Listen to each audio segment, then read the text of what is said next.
আলহামদুলিল্লাহ ওসসালাতু ওয়াসসালামু আলা রাসূলিল্লাহ ওয়া আলা আলিহি ওয়া আসহাবিহি আজমাইন। আম্মা বাদ, আমরা গতকালকে আলোচনা করেছিলাম খলিফার গুণাবলী এবং বৈশিষ্ট্য সম্পর্কে। আজকে আমরা আলোচনা করব খলিফা নির্ধারণের পদ্ধতি এই অধ্যায় থেকে ইনশাআল্লাহ। সাধারণভাবে ইমাম বা খলিফা নির্ধারণের পদ্ধতি দুটি। এক, খলিফা জীবিত থাকতেই তার পরের খলিফা নির্ধারণ করে যাবেন, যেমনটা হজরত আবু বকর রাদিয়াল্লাহু আনহু করেছিলেন হজরত ওমর রাদিয়াল্লাহু আনহুর ক্ষেত্রে। সেক্ষেত্রে খলিফার ইন্তেকালের পর পরবর্তী খলিফা নির্ধারণ নিয়ে বাড়তি কোনো চাপ থাকে না, শুধু জনগণের হাত থেকে বায়াত নিলেই কাজ শেষ হয়ে যায়। দুই, যদি খলিফা তার পরের খলিফা নির্ধারণ করে না যান, যেমনটা করেছিলেন হজরত ওমর রাদিয়াল্লাহু আনহু, কিংবা কোনো কারণে এক খলিফাকে অপসারণ করে আরেকজন খলিফাকে নিয়োগের প্রশ্ন আসে, তাহলে এক্ষেত্রে আহলুল হাল্লি ওয়াল আকদের সিদ্ধান্তের মাধ্যমে খলিফা নির্বাচিত হবে। ইমাম মাওয়ারদিও প্রাথমিকভাবে এই দুই পদ্ধতির কথাই লিখেছেন। তাহলে আমরা যেটা জানতে পারলাম যে খলিফা নির্ধারণের শরিয়া সম্মত বা সুন্নাহসম্মত যে পথ এবং পদ্ধতি, সেটা হচ্ছে পয়েন্ট নাম্বার 1 যেটা আবু বকর রাদিয়াল্লাহু আনহু যেটা আমল করেছিলেন, আর পয়েন্ট নাম্বার 2 সেটা হচ্ছে ওমর রাদিয়াল্লাহু আনহু আমল করেছিলেন। তো এই দুইয়ের বাইরে আরও বিভিন্ন কোনো সংকটকালীন মুহূর্ত বা পরিস্থিতি আসতে পারে, সেটার জন্য মূলত ওই যে আহলুল হাল্লি ওয়াল আকদ মজলিসে শুরা থাকবে, গঠন হবে, না থাকলে তো তারা সিদ্ধান্ত নিয়ে খলিফা নির্ধারণ করবেন। তো যদি প্রথম পদ্ধতিতে খলিফা বা ইমাম নিযুক্ত করতে হয়, তাহলে কয়েকটি বিষয় খেয়াল রাখতে হবে। নিজে জীবিত থাকা অবস্থায় কাউকে খলিফা মনোনীত করার বিষয়টি সাধারণত ওলিউল আহদ বলা হয়। রাজতান্ত্রিক পরিভাষায় যেটাকে বলে হচ্ছে যুবরাজ বলে, যেটাকে যুবরাজ হিসেবে কাউকে অভিষিক্ত করে। তো এটা যদিও রাজতন্ত্রের ইসলামের এই খিলাফত ব্যবস্থায় কাউকে ওয়ালিউল আহদ নিযুক্ত করাটা, এটা যদিও রাজতান্ত্রিক ব্যবস্থাপনার মতো না, কিন্তু কিছুটা মিল আছে। তবে ফিকহি পরিভাষায় একে ইস্তিখলাফ বলে, মানে হচ্ছে খলিফা জীবিত থাকা অবস্থায় সে পরবর্তী খলিফা হিসেবে কাউকে মনোনীত করে গেলেন বা নির্বাচন করে গেলেন। শরিয়া অনুযায়ী এর সুযোগ আছে। সবচেয়ে বড় দলিল হলো হজরত আবু বকর রাদিয়াল্লাহু আনহু তার জীবদ্দশায় হজরত ওমর রাদিয়াল্লাহু আনহুকে পরবর্তী খলিফা নিযুক্ত করেছিলেন। হজরত ওমরও নিজের ইন্তেকালের সময় বলেছিলেন, যদি আবু উবাইদা ইবনুল জাররাহ আজ বেঁচে থাকতেন তাহলে আমি তাকে খলিফা নিযুক্ত করতাম। অর্থাৎ বিষয়টি বৈধ, একে অবৈধ বলার কোনো সুযোগ নাই। এখানে খুবই গুরুত্বপূর্ণ একটা বিষয় যে আমাদের আজকের আধুনিক যুগে দেখা যায় অনেক সময় গণতন্ত্র বা যে আধুনিক যুগের যে জাহেলি শাসন ব্যবস্থা, এই শাসন ব্যবস্থার সাথে রাজতন্ত্রকেও হুবহু একইভাবে একটা জাহেলি শাসন ব্যবস্থা হিসেবে তুলে ধরা হয়। কিন্তু যদি শুধুমাত্র এই কারণে রাজতন্ত্রের সমালোচনা করা হয় যে সেখানে রাজা বা খলিফা বা আমির বা সুলতান যিনি থাকতেন, তিনি তার বংশের বা তার সন্তানদের মধ্য থেকে কোনো একজনকে তিনি নিযুক্ত করে গেছেন, অথবা তার প্রিয়ভাজন কাউকে তিনি নিযুক্ত করে গেছেন, এই কারণেই যদি শুধুমাত্র ওই বিষয়টা সমালোচনাযোগ্য হয়, তাহলে এইটা সঠিক না, কারণ এটার সুযোগ আছে। এখন ব্যক্তি যদি যোগ্য কাউকে রেখেও নিজের সন্তানকে, নিজের ভাইকে, নিজের বংশের কাউকে নিযুক্ত করে, এটা আপত্তিকর, এবং সেই আপত্তিটা শরীয়তে কোন পর্যায়ের, হারাম, মাকরুহ নাকি মুবাহ, কোন পর্যায়ের, সেটা পরের আলোচ্য বিষয়। কিন্তু এটার সুযোগ আছে যে খলিফা বা সুলতান জীবিত থাকা অবস্থায় তিনি অন্য কাউকে নিযুক্ত করে যাবেন। এখন শুধুমাত্র এই পদ্ধতিটার কারণে কোনো শাসন ব্যবস্থাকে জাহেলি শাসন ব্যবস্থা কিংবা কি বলে ওটাকে হারাম বা শাসন ব্যবস্থা বলার সুযোগ নাই। তো বিষয়টা এরকম যে ইসলামের খলিফা নির্বাচন করার ক্ষেত্রে যে স্বজনপ্রীতির যে বিষয়টা, এটা আনা যাবে না, এটা তো আনার সুযোগ নাই। কিন্তু কাউকে স্বজনপ্রীতি আনার তো সুযোগ নাই, কারণ স্বজনপ্রীতি আনার সুযোগ থাকলে আবু বকর রাদিয়াল্লাহু তাআলা আনহু তো ওমর রাদিয়াল্লাহু তাআলা আনহু দিতেন, তার ছেলে ছিল আব্দুর রহমান রাদিয়াল্লাহু আনহু, তাকে দিতেন। ওমর রাদিয়াল্লাহু তাআলা আনহু স্বজনপ্রীতি থেকে এতটা পরহেজ করেছেন যে তিনি তার ছেলেকে ওই যে 6 জন নিযুক্ত করেছিলেন, ওই 6 জনের মধ্যেই তিনি তাকে রাখেন নাই, আব্দুল্লাহ ইবনে ওমর রাদিয়াল্লাহু আনহুকে। এবং তিনি অত্যন্ত বেশি পরিমাণে তিনি এই পরহেজটা অবলম্বন করেছেন। এমনকি পরবর্তী অনেক ঐতিহাসিকরা বলেছেন যে তার এই যে তিনি এত বেশি রেখেছেন, যেটা আসলে অত না রাখলেও চলতো আর কি, এরকম বিষয়টা। তো আমরা যাই সামনে দেখতে পারবো।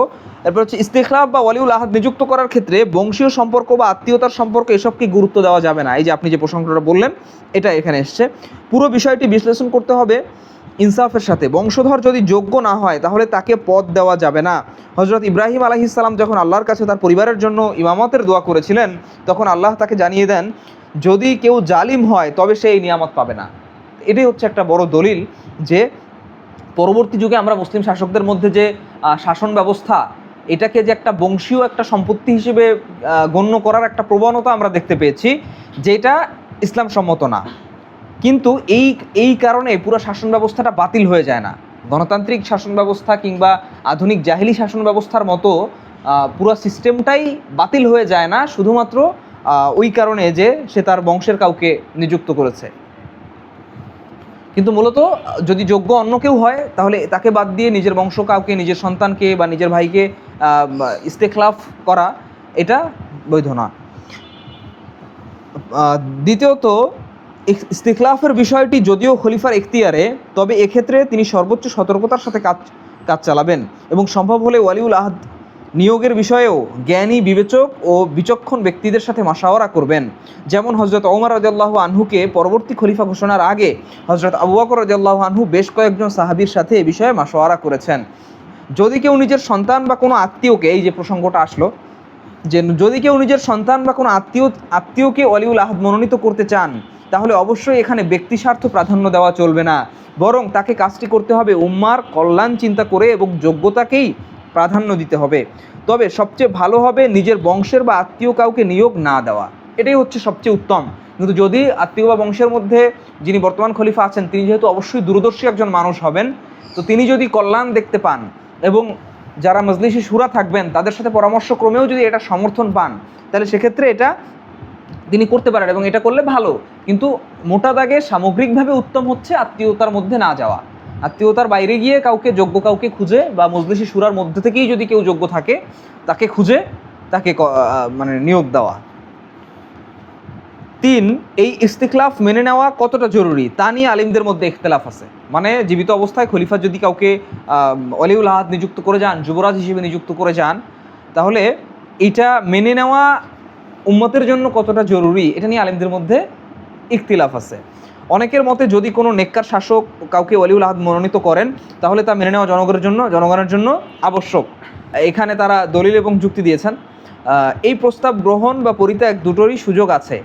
আবু ইয়ালা হাম্বালির মতে খলিফার মৃত্যুর পর আহলুল হাল্লি ওয়াল আকদের অনুমতিক্রমে ওয়ালিউল আহদের ক্ষমতায় হবে। মানে হচ্ছে খলিফা যদি কাউকে মনোনীত করে যানও, তো সে অটোমেটিক্যালি ওই খলিফার মৃত্যুর পরেই সিংহাসনের হকদার কিংবা মসনদের হকদার হয়ে যাবেন না, বরং মজলিসি শুরা আবার নতুন করে তাকে সার্টিফাই করবে। তাকে মজলিসি শুরা যখন তাকে ছাড়পত্র দেবে কিংবা তাকে ফাইনালাইজ করবে যে হ্যাঁ আপনি আমাদের খলিফা, বা তার হাতে বায়াত দিবে, তখন হচ্ছে সে ক্ষমতায় বসবে। শেখুল ইসলাম ইবনে তাইমিয়া রাহিমাহুল্লাহ এই কথা আরও বিস্তৃত করে বলেন যে হযরত ওমর রাদিয়াল্লাহু আনহু তখনই খলিফা হয়েছিলেন যখন আবু বকর রাদিয়াল্লাহু আনহুর ইন্তেকালের পর লোকেরা তার হাতে বায়াত প্রদান করেছিল। যদি লোকজন তার হাতে বায়াত না দিত, তাহলে তিনি খলিফা হতে পারতেন না। তার মানে বিষয়টা এখানে খুব সুন্দরভাবে ইবনে তাইমিয়া রাহিমাহুল্লাহ বলেছেন। এখানে আরও কিছু গুরুত্বপূর্ণ মাসালা আছে।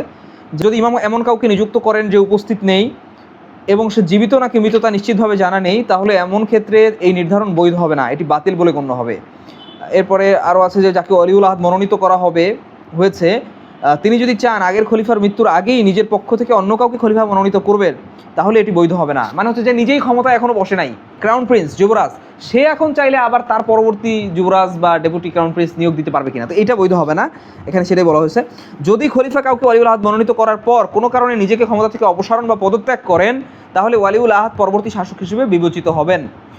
এরপর আরও বেশ কিছু এখানে গুরুত্বপূর্ণ বিষয়ে উল্লেখ করা হয়েছে যে খলিফা যদি ইচ্ছা করেন, তাহলে তিনি ধারাবাহিকতা অনুসারে একাধিক ব্যক্তিকে ওয়ালিউল আহদ মনোনীত করতে পারেন। যেমন কোনো খলিফা বললেন আমার পর খলিফা হবে অমুক, তারপর খলিফা হবে অমুক, এটিরও বৈধতা আছে।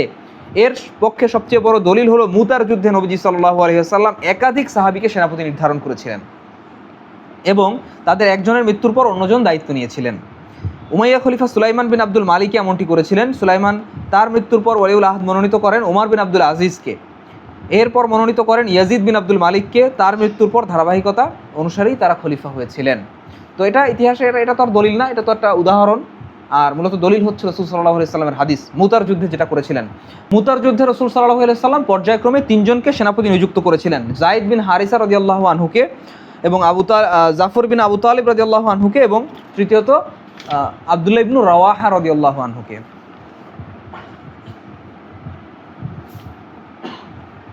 এরপরে আমরা আসি আহলুল হাল্লি ওয়াল আকদের গঠন প্রণালীটা কিভাবে হবে। আহলুল হাল্লি ওয়াল আকদের সদস্য অন্ততপক্ষে 5 জন হবেন। তাদের মধ্যে 4 জনই নির্দিষ্ট কোনো ব্যক্তিকে ইমাম বা খলিফা বানানোর ব্যাপারে একমত হবেন। মানে ওই যে আমরা এর আগে একদিন আলোচনা করেছিলাম যে আহলুল হাল্লি ওয়াল আক বা মজলিসি শুরার মধ্যে সবাইকে একমত হতে হবে নাকি সংখ্যাগরিষ্ঠ একমত হলেই হবে। তো এখানে আমরা যেটা জানতে পারলাম সেটা হচ্ছে যে মিনিমাম 5 জন হবেন, আর 5 জন হলে সেটার মধ্যে কি 4 জনকে একজনের ব্যাপারে একমত হতে হবে। আহলুল হাল্লি ওয়াল আক যখন আলোচনায় বসবেন তখন তারা সার্বিক পরিস্থিতি বিবেচনা করবেন, যাদের নাম আলোচনায় আসছে তাদের অবস্থা, যোগ্যতা ও শর্তাবলী ইত্যাদি যাচাই করে দেখবেন, সময় উপযোগী সিদ্ধান্ত নেবেন। এরপরে আরও কিছু বিষয় এখানে আছে যে একসাথে 2 জন খলিফার খিলাফা বৈধ নয়। এ ব্যাপারে সহিহ মুসলিমে হাদিসও আছে যে ইদা বুইয়ালে খলিফাতাইনি ফাকতুল আখিরা মিনহুমা, যে যদি একজন খলিফার বর্তমানে আর একজন খলিফা বায়াত নেওয়া শুরু করে তাহলে দ্বিতীয়জন মৃত্যুদণ্ড প্রাপ্ত, মানে পাওয়ার মতন অপরাধ করেছে। যদি কেউ খিলাফতের বিরুদ্ধে বিদ্রোহ করে ক্ষমতা দখল করে তাহলে তার হুকুম কি? মুফতি তকি উসমানী এ সম্পর্কে লিখেছেন, যদি কেউ নেককার শাসকের বিরুদ্ধে বিদ্রোহ করে শাসন ক্ষমতা দখল করে তাহলে সে গুনাহগার হবে। যতক্ষণ পর্যন্ত তার ক্ষমতা প্রতিষ্ঠিত না হবে ততক্ষণ সে বিদ্রোহী হিসেবে বিবেচিত হবে, তাকে সর্বপ্রকার বাধা দেওয়া ওয়াজিব। কিন্তু যখন তার ক্ষমতা প্রতিষ্ঠিত হয়ে যাবে তখন সে শক্ত গুনাহগার হবে।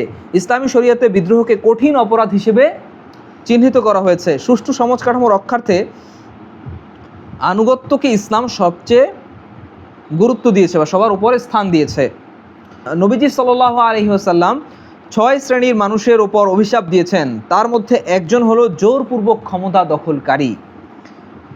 আল্লাহ যাকে অপদস্থ করেছেন তাকে সম্মানিত করার এবং যাকে ইজ্জত দিয়েছেন তাকে অপমান করার জন্য ক্ষমতা দখলকারী। মানে যিনি বর্তমানে ক্ষমতায় আছেন, ন্যায়পরায়ণ যদি শাসক হন তো তাহলে তাকে এই সম্মান তো আল্লাহ তাআলা দিয়েছেন, তাই না? তো এখন যদি কেউ তার বিরুদ্ধে বিদ্রোহ করে তো এটা তো হবে আল্লাহর দেওয়া সম্মানিত ব্যক্তিকে, আল্লাহর পক্ষ থেকে সম্মানিত করা কোনো ব্যক্তিকে অসম্মানিত করা। এরপরে আরও কিছু শিরোনামের সুন্দর সুন্দর আলোচনা আছে যে খলিফা কখন ক্ষমতা হারাবেন, মানে খলিফা কখন ক্ষমতার অযোগ্য হয়ে যাবেন, তাকে অপসারণ করা কখন বৈধ হবে বা কখন অপসারণ করা জরুরি হয়ে পড়ে। সামনের এই পরিচ্ছেদগুলো ইনশাআল্লাহ আমরা আগামী পাঠে আলোচনা করব। আজকের মতো এই পর্যন্তই। সুবহানাকাল্লাহুম্মা ওয়া বিহামদিকা আশহাদু আল্লা ইলাহা ইল্লা আনতা আস্তাগফিরুকা। একটা প্রশ্ন ছিল, একদিকে এটা প্রাসঙ্গিক, অন্যদিকে অপ্রাসঙ্গিক। আচ্ছা আচ্ছা। তো বর্তমানে অনলাইনে পতাকা নিয়ে একটা ইস্যু তৈরি হয়েছে যে সাদা পতাকা বা লাল পতাকা কোনটা লাগানো যাবে কিনা, টাঙানো যাবে। আচ্ছা আচ্ছা। তো আলেম বা কিছু ভাইরা অন্য কালারের আচ্ছা আচ্ছা, দেখেছি, হ্যাঁ, কিছু কথা বলেছে। ওই কারণে ওনাদেরকে আসাবিয়াত বা জাতীয়তাবাদী বলে ট্যাগ লাগানো। আচ্ছা আচ্ছা, হ্যাঁ হ্যাঁ, আমি দেখেছি বিষয়টা। আসলে পতাকার বিষয়টা হলো কি, মানে আমি সংক্ষেপে আপনাকে বলি যেহেতু আমাদের পাঠচক্রের টাইম হয়ে গেছে, অনেক লম্বা হয়ে গেছে। তো বিষয়টা হচ্ছে যে আমার কথা না বলে আমি আপনাকে একটা রেফারেন্স দিচ্ছি যে আফগানিস্তানের প্রধান বিচারপতি চিফ জাস্টিস শেখ আব্দুল হাকিম হক্কানি, ওনার একটা বই আছে যেটা বাংলায় একাধিক প্রকাশনে অনুবাদ করেছে, ইসলামী রাষ্ট্র ব্যবস্থা বা ইসলামী রাষ্ট্র কাঠামো এরকম নামে। তো ওই যে কোনো বইগুলার 12তম অধ্যায়ে আপনি লিওয়া আর রয়া শিরোনামের যে অধ্যায়, ওই অধ্যায়ে এই বিষয়ে ডিটেলস আলোচনা করা হয়েছে যে পতাকা অন্য কালারের হতে পারবে কিনা বা কী কালারের। তো সেখানে যে জিনিসটা আছে সেটা হচ্ছে যে অন্য কালারের পতাকা হতে পারবে। তো ওনারা হচ্ছে, একে তো উনি অনেক বড় মাপের একজন আলেম এবং একটা ইসলামী ইমারার প্রধান বিচারপতি। তো সুতরাং আমি শাকির মাহমুদের তো আসলে মতের তুলনায় ওনার মতটাই তো অবশ্যই গ্রহণযোগ্য হবে, এবং ফেসবুকে যে সমস্ত আমাদের অনলাইনে স্কলাররা যে সমস্ত কথা বলছেন তো তাদের মতের তুলনায় তো অবশ্যই ওনার মতটাই বেশি গ্রান্টেড বা বেশি ভ্যালিড। তো উনি বলেছেন স্পষ্টভাবে ওখানে আছে যে রাসূল সাল্লাল্লাহু আলাইহি ওয়াসাল্লামের যুগে সাদা এবং কালো পতাকাই অধিকাংশ সময় ব্যবহৃত হয়েছে। খিলাফতের রাশেদার পতাকাও সাদা এবং কালো রঙের ছিল, কিন্তু এর মানে এই না যে অন্য কোনো পতাকা ব্যবহার করা যাবে না। খোদ রাসূল সাল্লাল্লাহু আলাইহি ওয়াসাল্লামই হচ্ছে রয়া হিসেবে, রয়া মানে হচ্ছে স্পেসিফিক যে পতাকাগুলো যুদ্ধের ময়দানে ব্যবহার করা হয় বিভিন্ন গোষ্ঠী বা বিভিন্ন দলকে স্পেসিফাইড করার জন্য, সেরকম ক্ষেত্রে উনি হলুদ পতাকা ব্যবহার করেছেন। সুনানু আবু দাউদে হাদিস আছে এই সম্পর্কে, হাদিস নম্বরটা এই মুহূর্তে মনে নেই। আর আরও হাদিস আছে যেখানে উল্লেখ করা হয়েছে যে লাল পতাকা একটা গোষ্ঠীর জন্য ব্যবহার করার ব্যাপারে রাসূল সাল্লাল্লাহু আলাইহি সাল্লাম সাজেস্ট করেছেন বা তিনি ব্যবহার করতে বলেছেন, এরকমও আছে। তো সুতরাং অন্য রঙের পতাকা ব্যবহারের প্রমাণ রাসূল সাল্লাল্লাহু আলাইহি সাল্লামের যুগেই আছে। এরপরে যদি আপনি দেখেন যে ইসলামী যে পরবর্তী যুগের যে খিলাফত এবং সালতানাতগুলো ছিল তাদের সবার পতাকা তো সাদা কালো ছিল না। খিলাফতের রাশেদার পতাকা ছিল সাদা এবং কালো দুইটাই ব্যবহার করেছে। উমাইয়ারা ব্যবহার করতো সাদা পতাকা, আব্বাসীরা ব্যবহার করতো কালো পতাকা। তো আব্বাসীদের যুগে ওই সময় তো অনেক বড় বড় মাপের আলেমরা ছিলেন। খোদ ইমাম আবু ইউসুফ রাহিমাহুল্লাহ হানাফি মাযহাবের বেইজ ইমামদের একজন, তো উনি তো তখন তাদের চিফ জাস্টিস ছিলেন, প্রধান বিচারপতি ছিলেন, পুরা সাম্রাজ্যের পুরা খিলাফতের উনি প্রধান বিচারপতি ছিলেন। তো উনি তো আপত্তি তুলেন নাই যে সাদা পতাকাও লাগবে, কালো পতাকা হবে না। পরবর্তীগুলো যদি আপনি দেখেন, আইয়ুবী সালতানাত, সালাউদ্দিন আইয়ুবী রাহিমাহুল্লাহ, তাকে কে না চেনে? তার পতাকার রং কী ছিল? তার পতাকার রং ছিল হলুদ রং। এবং পরবর্তী আইয়ুবী সালতানাতের পতাকার রং ছিল হলুদ রং। পরবর্তীতে আরও যে সমস্ত সালতানাত ছিল, সেলজুক সালতানাতের পতাকা ছিল নীল রঙের এবং সবুজ রঙের। তারপরে হচ্ছে উসমানীদের পতাকার রং ছিল সবুজ এবং লালের মিক্স। তারপরে উসমানীদের মধ্যে আবার ভাগ ভাগ ছিল, তাদের যে বিভিন্ন বাহিনীগুলোর জন্য আলাদা আলাদা পতাকা ছিল। তো সুতরাং আলাদা আলাদা পতাকা কোনো নৃতাত্ত্বিক গোষ্ঠী হোক কিংবা কোনো ভৌগোলিক গোষ্ঠী হোক, তাদেরকে বোঝানোর জন্য, তাদেরকে আইডেন্টিফাই করার জন্য আলাদা পতাকা ব্যবহার, এটা ইসলামী ইতিহাসে এটা খুবই স্বাভাবিক একটা বিষয়। এটার কারণে কেউ আসাবিয়াত লালন করে না। আসাবিয়াত হবে যদি কারোর ভিতরে ওয়ান উম্মাহ কনসেপ্ট না থাকে। তাহলে বর্তমানে আমাদের তো ওয়ান উম্মাহ জিনিসটা কনসেপচুয়াল, কারণ এখন যদি অন্যান্য জায়গায়ও ইমারা বা ইসলামী রাষ্ট্র প্রতিষ্ঠা হয়, সবাই তো এক পতাকা ব্যবহার করবে না, এটাই স্বাভাবিক, তাই না? তো সুতরাং এইটাতে কোনো সমস্যা নাই। আর যদি লাল পতাকা, এটাতে কোনো সমস্যা নেই। লাল পতাকার দলিল তো খোদ হাদিসেই আছে, রাসূল সাল্লাল্লাহু আলাইহি ওয়াসাল্লাম সাজেস্ট করেছেন। আর বাকি হচ্ছে অন্য যে কোনো রঙের পতাকা যে কেউ ব্যবহার করতে পারে, এবং এটার মাধ্যমে কোনোভাবেই এটা না যে আমাকে হচ্ছে ওই আমেরিকার ভয় কিংবা অন্য কোনো ভয়, এইটা না বিষয়। বিষয় হচ্ছে যে কোনো একটা বৈধ বিষয়, সেই বৈধ বিষয়টার কারণে যদি আমার সমস্যায় পড়তে হয়, তাহলে যেটা অন্য আর একটা বৈধ বিষয় আছে সেটা গ্রহণ করা যেতে পারে। ব্যাপারটা আরেকটা বিষয় হচ্ছে যে কেউ কেউ বলতে পারে যে এইগুলো জায়েজ আর ওইটা উত্তম। তো ওই আব্দুল হাকিম হক্কানি সাহেবের ওই বইয়ের মধ্যে আপনি পাবেন যে উনি এখানে বলেছেন ওইটা উত্তম। কেন উত্তম?